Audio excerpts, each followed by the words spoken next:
Bonjour and welcome to episode 63 of the Notcast. It is the 24th of February 2021, and that means that 32 years ago today, that gum you like went back in style.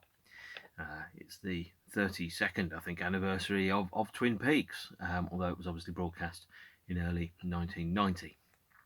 And I'm going through, I've decided I'm going to be watching every episode of Twin Peaks from start to end.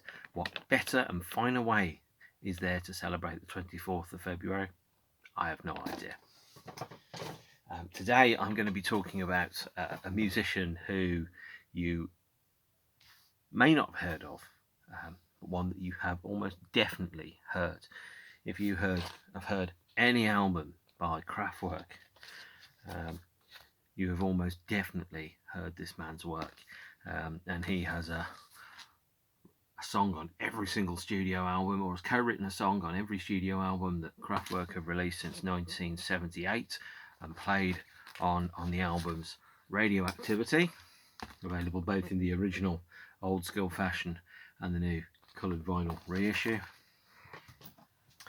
and albums such as Trans-Europe Express, Man Machine, ComputerWorld, and so on and so forth. The man I'm talking about is a professor of sound at the University of Berlin. His name is Karl Bartos, and I think the thing that made me think of talking about him today was primarily because I think he's been written out of the Kraftwerk story, and I think some attention needs to be paid towards him. He's probably the unsung genius of Kraftwerk, and if you think about Kraftwerk and what they sound like, one of the things that you're going to be thinking about are those sainted rhythms, which are all down to Wolfgang Flur and Karl, who are the band's two percussionists, drummers, keyboard players, and in Karl's case, songwriter on albums Man Machine, ComputerWorld, Electric Cafe, and The Mix, and also sang vocals on the album Electric Cafe. So start off with a very quick history lesson, just to give you an idea of why you should care about this dude, really, and then what happens next. First and foremost, what I do have to tell you is Kraftwerk haven't released a new album of studio material since 2003, so it's been 18 years since they released the last album of studio material. That album was up here on my shelf, Tour de France. I'm using a slightly different version of the cover, so I reversed the booklet out, but that was released in 2003, and even though Karl had left the band in 1991, he still has a writing credit for one of the tracks on this album, Tour de France itself, which is the last track on the album. Now, start off with a history lesson. So Karl joined the group for the Autobahn tour, and the album that they recorded after Autobahn, they became a four-piece with the classic lineup of Ralf Hutter, Florian Schneider, Wolfgang Flur and Karl Bartos. The first album that those four musicians made together was Radioactivity, released in 1975. Karl doesn't have any writing credits on Radioactivity, but what he does do is he's added a sense of percussion and rhythm to the band. Now, this is the original 1975 issue. This is the later 2009 and 2020 version of the album. As I've mentioned previously, the band did change their cover art, so they moved towards the use of pictographs as opposed to found photographs and pictures of historical objects, so it became representations of the themes of the albums. This is the coloured vinyl version that was released last year. I did a series where I talked about those, but any excuse to show off a lovely bit of coloured vinyl, because well, I'm not the kind of guy that sniffs record labels. I did meet one guy that told me that German records sounded better, or more correctly smelt better, when you sniff the labels. I just kind of was wondering what kind of dude actually sniffs labels, but clearly that kind of dude. And also in 1977, I saw the release of the next album, Trans-Europe Express. Now, a lot of people think that Kraftwerk really was the Ralph and Florian show, probably because they had an album called Ralph and Florian, and the group comprised of a duo for the first three albums that they made, and then Ralph and Florian stayed as the sole remaining members throughout the band's studio recording career until 2003. But there was a lot more to Kraftwerk than just these two personalities. So some people think that Ralph and Florian are really kind of like the Lennon and McCartney of Kraftwerk, and I think that's very unfair, actually, to the contribution that the other members made of the group. And as we've seen, Kraftwerk's studio output has dwindled dramatically since Wolfgang Flur left and then Karl Bartos left. So after 1991, there have been a grand total of, I think, 11, maybe possibly 12 new Kraftwerk songs released, which is a pretty poor work rate for what now comprises 35 years. So on average, you're getting about a third of a Kraftwerk song a year, and that's not really good enough in my opinion. But hey, no one's asking me what my opinion is. But I'm giving it anyway because that's the nature of the internet. So 1977 saw the release of Trans-Europe Express, or in its German version, Trans-Europa Express. By the way, there are different sleeve covers on the UK or the international version here, and the German language version on here. But what you'll see with this is that I think Trans-Europe Express is the last Kraftwerk album that doesn't have a writing credit from Karl Bartos on. But what it does do is that it has a strong sense of percussion, rhythm, in a way that's stronger and more prominent than the other albums. So the albums up to Radioactivity were led by melody, whereas Trans-Europe Express, here's the clear vinyl edition of that. Trans-Europe Express has a far more driving and useful kind of rhythm section. So, for example, songs like Trans-Europe Express itself, Metal on Metal, Abzug, have huge amount of weight provided to the percussive sounds of it, the clanking sounds of train buffers next to each other, and so on and so forth, that reflects the sound of trains themselves and travel. And one of the big themes that ran all the way through Kraftwerk's work, and I'm repeating myself from a previous video, is around the concept of communication, which is something that also carries through in Karl Bartos' solo career. And so when we get to the Man Machine in 1978, here's a Fame, no, it's a Capitol Records 1978 edition, and this is the 2020 coloured vinyl edition. This is the first one that has writing credits by Karl Bartos on. So I haven't practiced this. I know Karl writes some of the songs in there. Let's look at the sleeve and see. There's some other releases on Fame Records for you, should you choose to want them.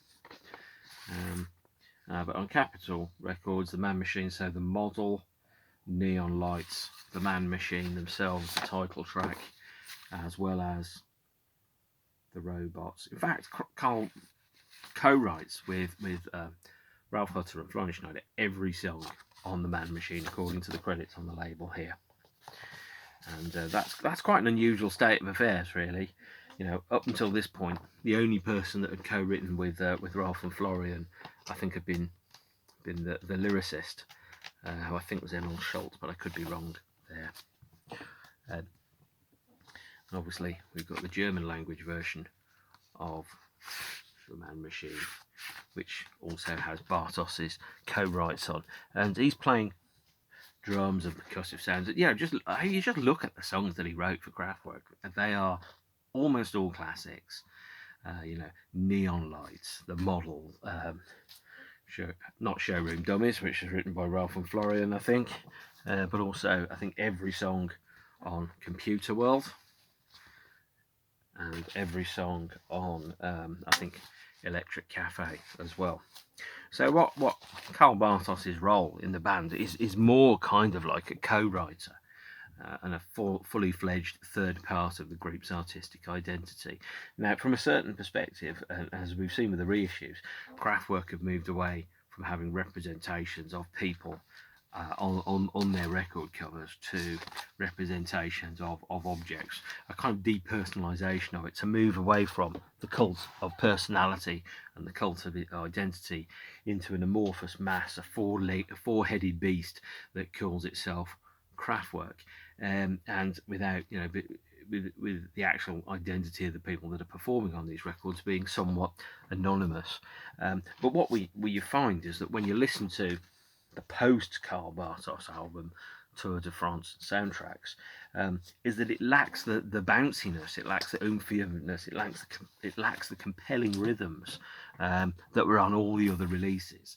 And this here is the last single released by the four-piece of Kraftwerk, and that's the Telephone Call. Karl Bartos sings lead vocals on it, and it's a crying shame that he didn't sing more vocals, because he is at least as good a singer as Ralph Hutter, and Ralph Hutter, as we know, is not exactly meatloaf in the singing stakes. Now, things get a little bit controversial by the time we get to the mix in 1991.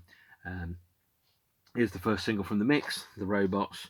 There's the original 1991 vinyl edition of the mix, and here is the 2020 coloured vinyl version of the mix.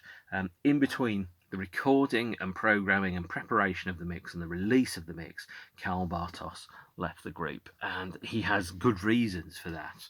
And if you look at the sleeve notes that are on both this version and that, since Karl wasn't a member of the band at the time that this was released, his name is not listed on there. His contribution to Kraftwerk is not recorded at all, and it's very difficult to work out who actually plays on the mix. So, as far as I can work out, it's Ralph Hutter, Florian Schneider, Karl Bartos, and Fritz Hilpert. And Fritz Hilpert is a member of the band to this day. There's been a couple of books written about Kraftwerk. That's not exactly a surprise. But in this one here, Man, Machine and Music by Pascal Bussy, there is a quote from Karl Bartos where he describes why he left the group, which is, "I can remember saying to Ralph, I have this jumbo jet in the garden and it never takes off." That's the dramatic thing about Kraftwerk. All the opportunities were there and everything was turned down, and it's worthless if it's there and you never take it.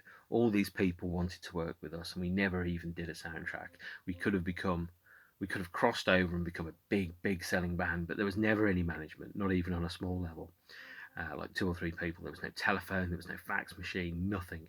And in this business, if you need 5 years to put out a record, people forget about you. And it's nice to be honoured and have a good reputation, as we mentioned, as an influence on all these groups. And there the quote trails off. I mean, effectively, I think to quote Rennie when he left the Stone Roses, Karl Bartos was sick of underachieving.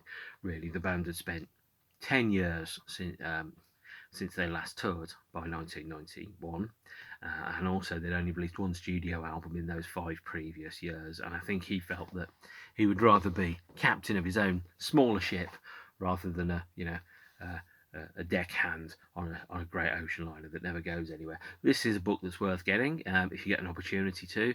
It is I Was a Robot by Wolfgang Flur, the other member of Kraftwerk, who left in 1987. And it's a very emotional, quite hot-headed book. It's not dispassionate in any way, talking about the band, but there is, clearly the things which I just mentioned about why Karl left are very similar to the reasons why Wolfgang left, as I understand it. And so in 2003, Kraftwerk, having not released a new album since 1986, released Tour de France, which again has a writing credit for Bartos on the last song, which is a re-recording and updating of the 1983 single Tour de France. Now, the last live shows that Karl played in the band were in Italy in early 1990, just in the run-up to the final stages of recording and preparing the mix. And so therefore you can hear the arrangements and the revamps and the reversions of songs on the mix in the live performance that clearly show that Karl had a big influence on those songs. Computer Love, Radioactivity, for example, The Robots, had different tempos, different arrangements, different flourishes that were in there. But that's not where the story ended. In 1993, after having left Kraftwerk and having taken with him apparently the digital lead vocalist, Karl formed another group, which was called Electric Music. And here is their first single, which is called Crosstalk. And it's backed with a remix, which is called Intercomics, and a cover version of, I think, of Baby Come Back, which was written by Eddie Grant, I think.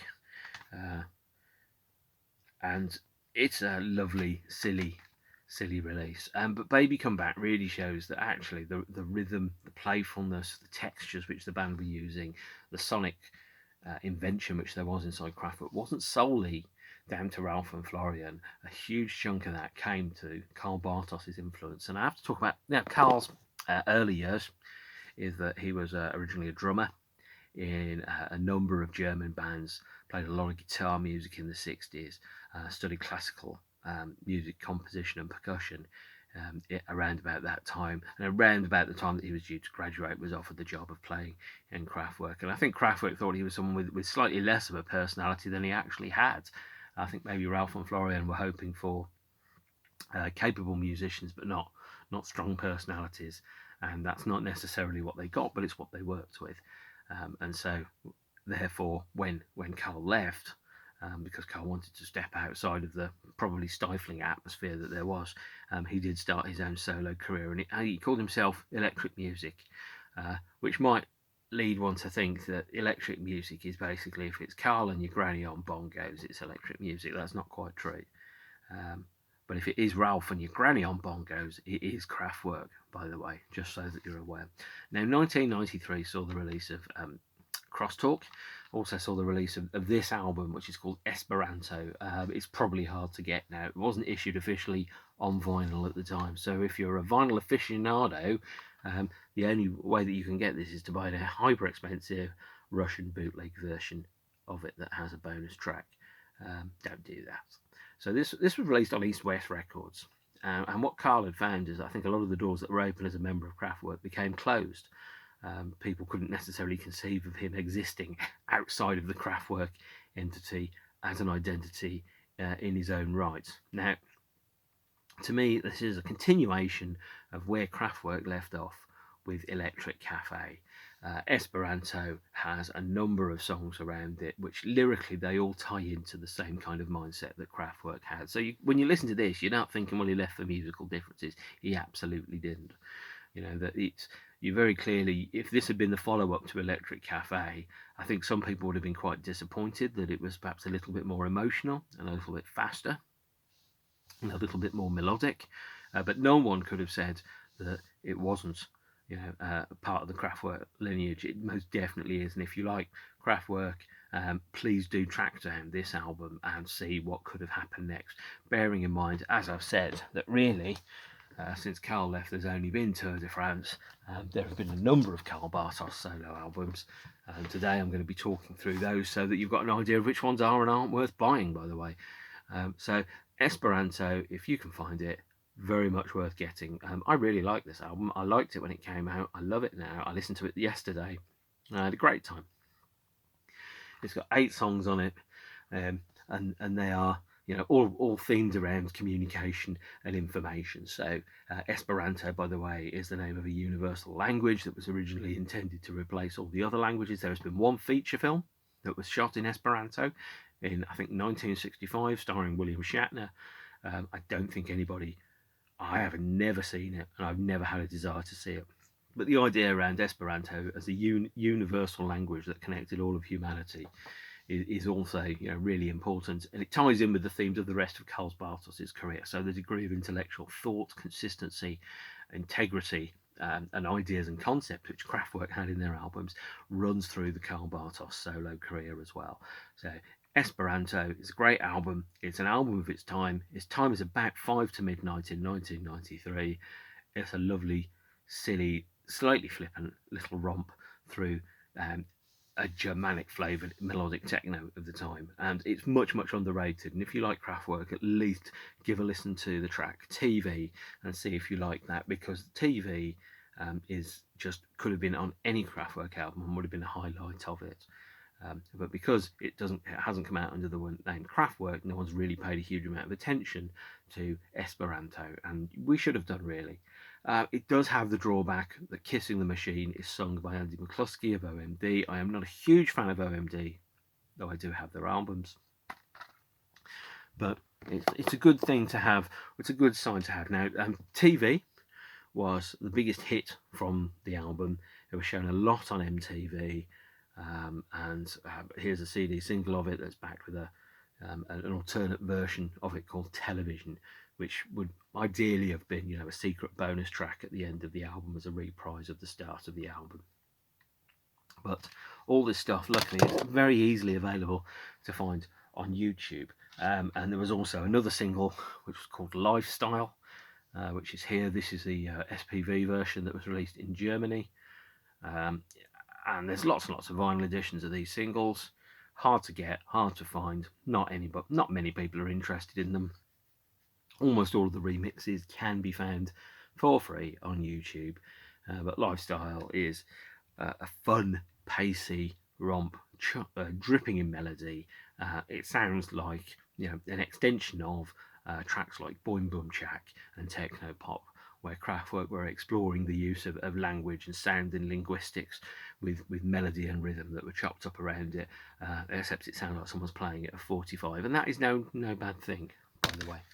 Now, in 1994, the plan was to release a second Elektric music album, and Karl toured in the summer of 1994 with a number of new songs, which I think were called Joy, Comfort, Lost, and there was a couple of others as well as some unreleased songs, like members only and things like that. There's a recording of a show in Sweden in 1994, which effectively is an Elektric music concert that features a number of songs off Esperanto and a number of songs from the second and unreleased Elektric music album. And so some of those songs had a reappearance and a second life. So a number of those songs reappeared on this album. Now this is not the cover to it, by the way. I should, as you've probably already worked out, I sometimes change the booklets on albums. This is the actual cover. So this is effectively what the second Karl Bartos solo album was, stroke is. He became a member of Bernard Sumner and Johnny Marr's band Elektric, and co-wrote, I think, 9 songs and played on the album and the associated B-sides that went with it. So there's a number of songs on the second Elektric album which are 100% sound like Kraftwerk, fronted by the guy from New Order with Johnny Marr on guitar, because that's exactly what they are. So, for example, If You've Got Love, Until the End of Time, those are songs that you can clearly tell when you're listening to the bleeps and the bloops in there that they're absolutely 100% Karl Bartos. It's the same bleeps and bloops and the same stylistic tendencies that he was showing all the way through Esperanto. So, by the way, this is probably on Amazon for about a pound, maybe a penny even. Vinyl is ridiculously expensive of this album, and it's probably not going to be repressed because no one's particularly interested in getting Raise the Pressure by Elektric reissued. But if you want to hear what the next album by Karl Bartos would have been, this is as close as you can get to it. So the second Elektric music album, which wasn't released, a number of those songs were then adapted and turned into songs for Elektric's Raise the Pressure. And Raise the Pressure is a great and much underrated album of 1996, whilst everyone was going on around Britpop and Oasis and probably the Spice Girls. Oh, I've dropped it. And I'm still recording. Well, that's what happens when you have the thing plugged in. Just going to prove to you that's live, folks. That's the way this is. So, when you've got the second album here by Elektric, Raise the Pressure, it's a great record, especially if you like New Order, if you like if you like Johnny Marr, if you like Kraftwerk. This is perhaps a gem that you might want to search out and listen to. There's a couple of B-sides. So there's one on this, which is a single called Forbidden City. One of the B-sides is called Imitation of Life. And that is a brilliant song. Almost all of the music is written by Karl Bartos, and later the music was revisited in a remixed, re-recorded, rewritten fashion for one of his solo albums. There's also a very hard to get CD single called Until the End of Time, which wasn't officially released. It was released as a DJ promo with a bunch of remixes on that features the Fluffy Dice Mix, and the Fluffy Dice Mix has been remixed by Bernard Sumner, and it sounds it. Yeah, it's all the bleeps and all the bloops. And Raise the Pressure, by the way, is a great album, but it just came out at the wrong time. The rest of the world was pointing in a different direction when it came out. Now, as I mentioned earlier and at the start, Karl Bartos still had a love of guitar music. And I think that's one of the reasons why he worked with Electronic, is because, you know, you've got two great guitar players. In Electronic, you've got Johnny Marr and Bernard Sumner, and obviously Bernard Sumner is the guy that did all the guitars on all of the Joy Division albums, so a pretty damn good guitarist. But what I think Karl Bartos was hoping to do was to ignite his interest and return to his first love, which was guitar music, surf instrumentals, and things like that. And so there was a second Elektric music album. Notice a slightly different name of the band on the cover there, which is effectively a Karl Bartos solo album, which was leaning into very heavily the guitars. Nile Rodgers and Johnny Marr get a thanks in here. They probably play on the album for all I know. And Karl Bartos has always been interested in, not necessarily in the sounds, but he's been interested in the verisimilitude, the truthiness of the songs. Now, this album, by the way, for a very long period of time, was the only album in a shop called Sister Ray in London that had a specific no refunds policy, because I think everybody who bought it was expecting it to sound like Kraftwerk, turned it on, found out it definitely didn't sound like Kraftwerk, and wanted to return it. So there was a sticker that was on the information tag that went with the album that said, "This is Karl Bartos playing guitar music. It sounds nothing like Kraftwerk, and if you want to return it, you can't. You do not accept returns of this album." And you know, that still sticks with me. It is not a great album, but it does have a couple of interesting moments in it. It's got a song called "The Young Urban Professional" that opens up with a vocoded vocal section which sounds exactly like Kraftwerk, and you think, "Oh, I'm into a winner there." And then all of a sudden it goes into what is, to be honest, fairly bland production around guitar-based music.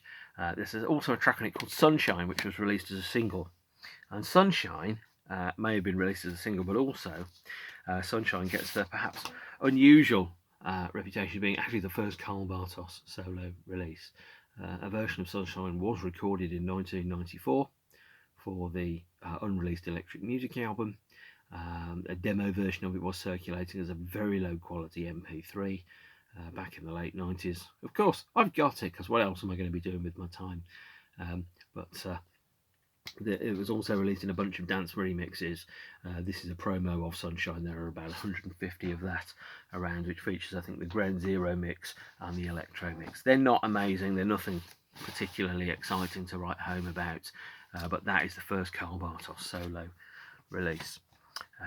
Where we now move into is probably, I think, the thing which is probably going to be most of interest, so of course it's going to take me 27 minutes to get into that, is to talk about the Karl Bartos solo releases. There are two Karl Bartos solo albums. I strongly recommend these. If you like Kraftwerk, you should give these a listen. This is 2003's Communication, and this is 2013's Off the Record. Both of them sound like lost Kraftwerk albums, because that's probably exactly what they are. They sound like, you know, efficient, very well crafted, highly melodic, very danceable German techno pop, and that is exactly what they are. They are brilliant records. I love them to bits, and to me they're essential parts of the Kraftwerk jigsaw. And if you don't have those albums but like Kraftwerk, please listen to them, find them, give them a try. You might love them, and if you don't love them, well, frankly, it's not as if Kraftwerk are going to be releasing an album in any great hurry, I think, and certainly they're not the most prolific of pop groups. So please don't sit around waiting for another Kraftwerk album. It's been 18 years since the last one, and it was 17 years between albums for the album before that. So if you think I really want to listen to more Kraftwerk type music, please listen to Karl Bartos. This was the first single, first solo single that was officially released, 15 Minutes of Fame, which was released in the year 2000 as a CD and a 12-inch. It's got a radio edit, it's got an original mix, it's got a club mix, and it's got an arty mix. And the arty mix is a very kind of ambient, floaty thing. But 15 Minutes of Fame, with one slight rewrite, would have been a great Kraftwerk track. It sounds like something that Kraftwerk would have released had they still been doing new material with Karl in the year 2000. It's pacey, melodic, fun, danceable. It's slightly more bubblegum than Kraftwerk, but I think Karl brought life and virility to the band, whereas I think perhaps with just Ralph and Florian they would have been quite staid and quite quite reserved, so it would have been difficult, I think, to have found out where they were going to go next. So the next thing that he did after 15 minutes of fame, went very, very quiet for a period of time. Karl did some touring as an electronic duo, and he played an awful lot of Kraftwerk numbers in his live shows. There was a TV broadcast of one of the shows from Cologne. It's on YouTube. I'm going to provide a link to it. Do give it a listen. It's authentic, and it sounds to me like live Kraftwerk would have been if Kraftwerk hadn't moved all to laptops. So in 2003, Karl released his first official solo album, which is Communication. And this was also released in 2016, re-released in the year 2016, because the version that came out in the year 2003, the label folded, and very, very quickly afterwards it became very difficult to find copies of this album. It was deleted almost as soon as it came out, and any commercial hope or chance that the album would have had pretty much died. Now what you'll see, obviously I'm wearing a Communication t-shirt here, is it looks, feels and acts like a Kraftwerk record. Visually it's got that same kind of sense of visual identity, of the use of pictographs and universal imagery as opposed to anything that's specific to a language or a nation on Communication. And it is a punchy, powerful 10-song CD which is all geared around the fact that music and sound are universal languages that transcend things like dialect, transcend things like meaning and linguistics to become something else. And it's an album that's around or geared around and targeted at things like fame and communication and imagery. So it's got tracks like Camera, I'm the Message, 15 Minutes of Fame, Reality, Electronic Ape Man, Live, Cyberspace, Interview. They're all songs which sound like they're about human communication, interaction, celebrity, image. The Japanese version of this has 2 extra tracks on it, which are remixes of I'm the Message by Orbital and Felix the Housecat. Naturally, I've got the Japanese version. Those remixes are also released on a 12-inch single, which is currently wending its way through the Royal Mail system towards me as I speak. Well, it's probably at a sorting office in Folkestone. But I strongly recommend Communication if you get an opportunity to get it. It was reissued in 2016 with a very slightly different track listing and a couple of extra mixes on there. This is the 2003, hang on, that's upside down. This is the 2003 vinyl version of Communication. Just as a word of warning, if you're the kind of person that wants to get the original 2003 vinyl version, it is 2 songs per side on a double album, so it's missing 2 songs. The 2 songs it's missing are Interview and Ultraviolet. So we've got the gatefold sleeve in here and the 2 times 12 inches. It's a really nice package, but it is, as I've said, missing a couple of tracks. Luckily, the 2016 version of the album has an expanded track listing. It's got all the 10 songs on it, and if you don't feel like buying the 2016 version, you can always buy this 7-inch single, which is called Life, which is backed with Ultraviolet, which is one of the missing tracks that isn't on the 2003 vinyl edition. Karl went into touring in this period, and he's toured fairly regularly but sporadically since about the year 2000, playing between about 2 and 7 shows a year, normally in big cities, normally in Europe. And I had the good fortune of seeing him at the Birmingham Hummingbird, or the Academy as it was then called, on a very rainy Sunday night in November 2005, which was actually the same week that I bought my house.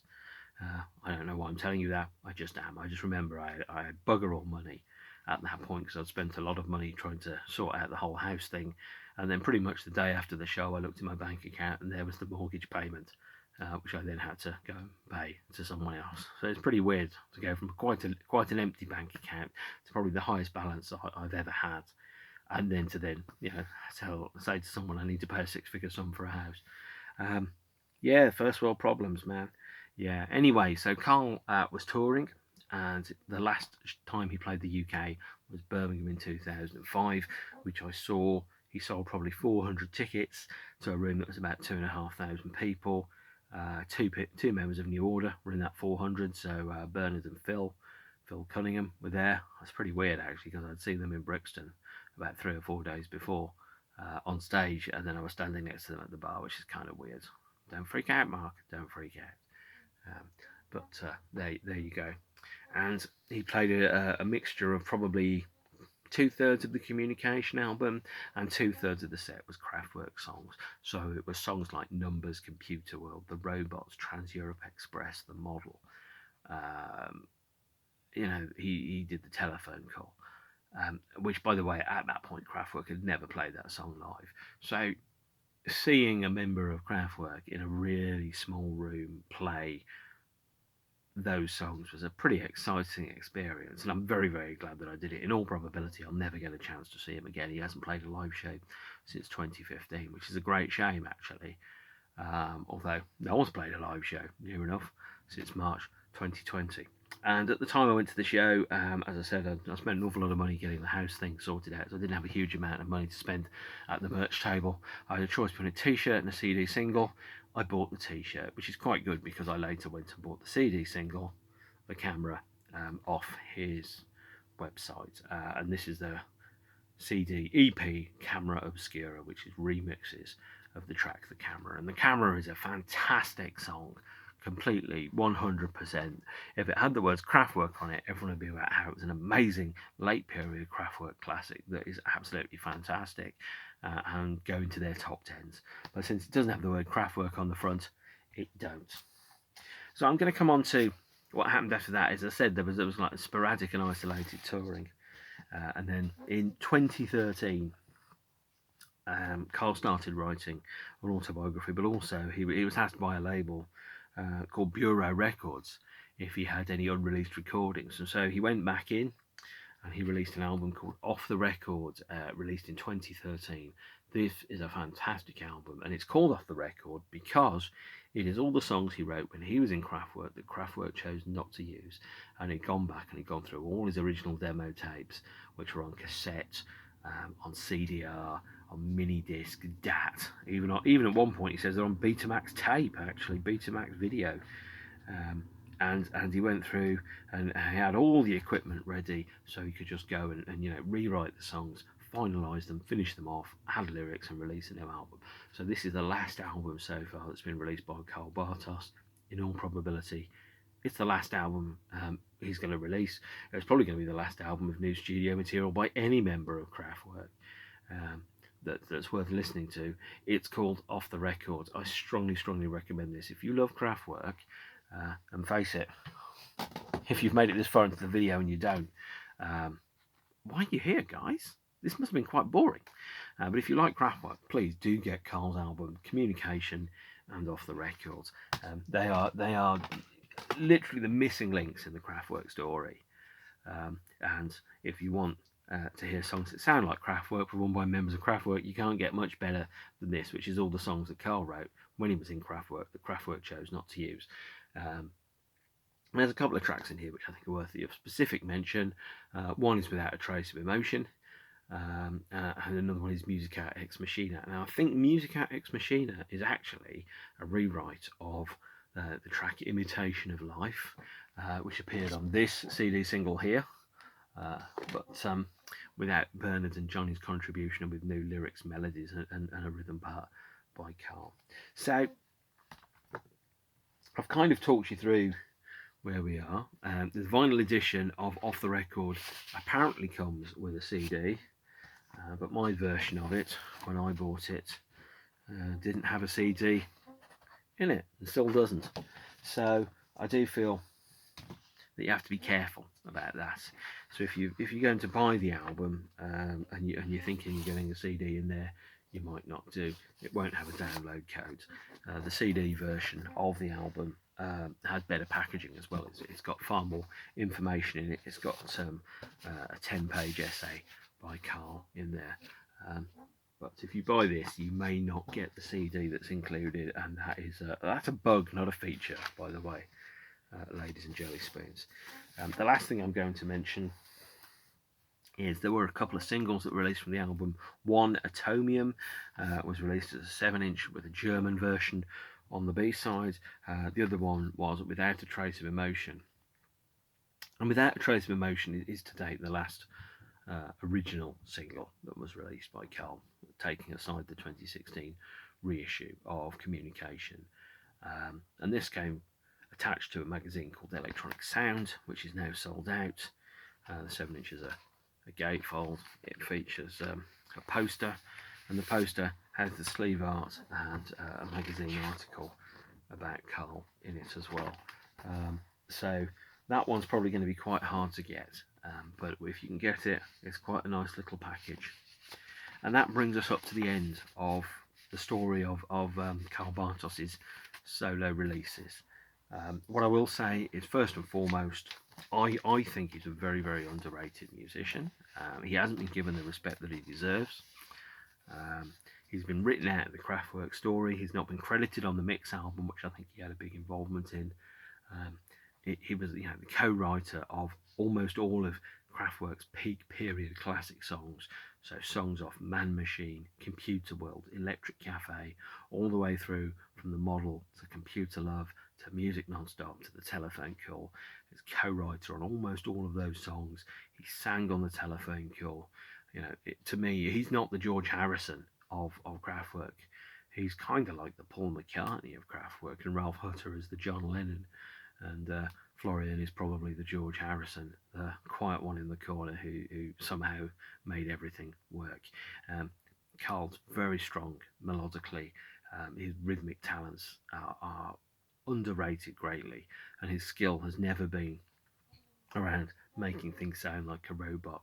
It's always around following the themes of communication. So I strongly recommend his 2 albums, Communication and Off the Record. I also strongly recommend the album that was by Electric Music, Esperanto. I do not strongly recommend the album with Young Urban Professional on it, on the grounds that it's not particularly good. Sorry, I call it like I see it. Hopefully that's been okay for you, and giving you a bit of an insight into, if you're sitting around on the 233rd of October and you're sat there going, well, I'd like to listen to Kraftwerk, but I've listened to all their albums. What else can I listen to? Listen to Karl Bartos' Communication album and listen to Off the Record. Give them a spin. If you like them, great. If you don't, you've lost 3/4 of an hour, and you know that you're never going to spend any more time listening to records that you don't like. I really, really love this album. Really good. Love it to bits. I think it's much, much better than Tour de France. In fact, it's probably, in terms of the Kraftwerk body of work, if we include Karl Bartos' material in here, I wouldn't have been surprised if this had the words Kraftwerk on the front. It's that good, and it would not have been a disappointment after Electric Cafe. The only disappointment would have been to wait so long between releases. I'm going to stop now. Hopefully that's been all right. As usual, don't be a dick in the comments section. If you've got any questions or any suggestions or anything like that, you can put them in the comments. You can tweet them. I know some people have tweeted me about this, or you can just get in touch and let me know. As I've said previously, I am on a mission to talk through every single record in my record collection. I haven't even got to the point yet of talking about another band that I love. No, not Spinal Tap, Metallica. Originally it wasn't going to be a glove. That was never a good joke. It wasn't even a good joke in 1983, let alone now. And so therefore going to wrap up here and hopefully see you again at some point in the future. Thank you. See you again soon. And as Jerry Springer used to say, take care of yourselves and each other. Bye.